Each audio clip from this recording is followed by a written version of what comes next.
These are actual police officers, but some of them aren't RCMP. Where they check out your car, make sure your brakes work and...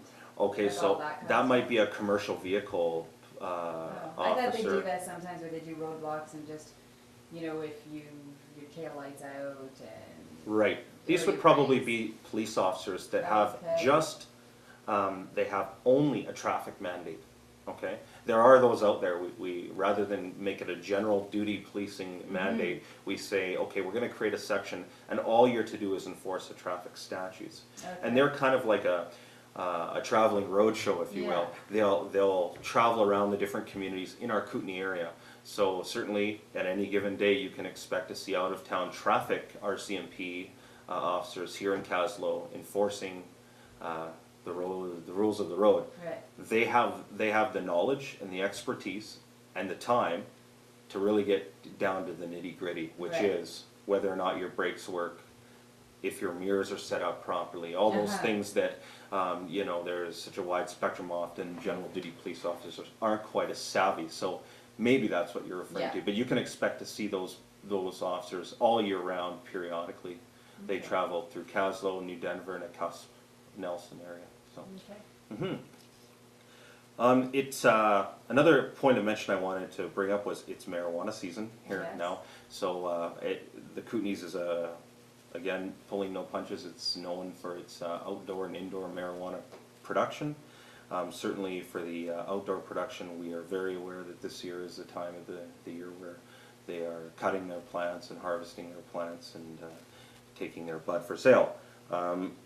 I would encourage, you know, we're still ongoing with our proactive projects on this, but I did want to just remind people that if they have information regarding the location of a grow operation, a marijuana grow operation that they want to report, they are more than, they can call the RCMP, they can call the Kaslo RCMP and provide anonymous information if they want. So we really do welcome all the information that we can get. Okay. You did ask me, Carl, just sort of with respect to the last time that we did our update till now. I don't have the exact statistical reports on the number of offenses, but I can comment that since the last time we've spoken, there have been several drug trafficking charges that we have laid here out of our Kaslo RCMP detachment. There's been several people in the community that have been charged with not only just possession of the drugs, but trafficking them as well, which is great. Largely, I think in the past, Kaslo's seen charges where people have been in possession, but there's one thing to possess a drug, and it's another thing to actively traffic it, buy it, sell it, seek it, give it. And so these charges often render a higher punishment in a court of law. They're considered more serious charges, and so we've definitely focused a lot of our drug investigations to that sort of element of drug trafficking. We also have had several driving offenses, including drinking and driving, impaired driving, dangerous driving, and you know, so these are things that I don't want anyone in my community with my loved ones driving around drunk. We'll always consider that a major initiative, and especially now as summer winds down into the winter. It becomes more of a seasonal time. We have seasons and festivities where people like to get together and drink. Just don't drink and drive, you know. Be responsible that way. Yes. And then just on another note, since the last time we spoke, we had a couple of investigations that were involved in sudden deaths where people suddenly passed away. Without getting too specific in each case, I can confirm that of the sudden deaths that we've investigated, none have been suspicious in nature in any way, and there's no criminal investigation going on in either of those. How about Citizens on Patrol? Remember we were starting that up? Yes. And how's that? Citizens on Patrol was started initially. I think we had around 14 volunteers from the community.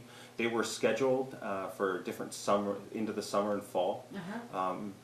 And I know since Citizens on Patrol, our vandalism down in the downtown core did go down significantly. Having said that too, it was largely attributed to just the summertime ending as well. We tend to see that once the everyone's back in school and busy and doing things that sometimes our vandalism goes down. They're still an active group, and certainly they're an active group that we will draw on their resources, especially in times where you have Halloween and New Year's Eve and things like that, where it's just nice to have extra eyes on the street. And even just any Friday or Saturday night that these volunteers, they could be out at any time, keeping an eye open on our community, which is great because we need eyes. Absolutely. Yeah. So are you still looking for more volunteers, or? Yeah, absolutely. If you're interested in being a volunteer citizen on patrol, I would just ask that you give us a call at the detachment. We have a local civilian coordinator who's in charge of the program, and we'll refer you to that person, and then they can get your personal information. That's great. So besides all that, are you guys having fun here in Kaslo? We are having fun in Kaslo. By and large, Kaslo's has been a wonderful place to live, and the community here has just been really, really great. You'll find it. You get the most out of policing, and police officers do the best work when they feel as if the place they're working in is home, and they feel as if they're part of the community. Right. And without a doubt, wholeheartedly, I can tell you that I consider this place my home and a community that I belong to, and I think that's safe to say that the other two police officers here feel exactly the same way. We've enjoyed a lot of great recreational activities around town as well, and we look forward, I think, to hockey season as well. The hockey season's starting Does up. Ryan play hockey? All three of us, like to play hockey as well. So Oh, that's good. we're not good per se. We're not the ringers, but we enjoy getting out Do there. you know what teams you guys are on? I believe that I am on Ice a team, Queens? the Wednesday night group with Glenn Walker.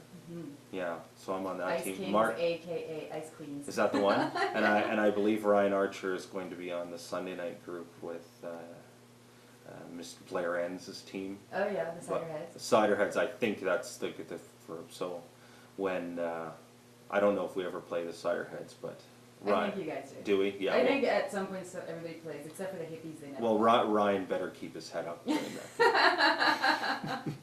That's great. All right. Well, thank you very much for your time. Yeah, thanks very much, And Paul. we'll do this again. Thanks. You bet.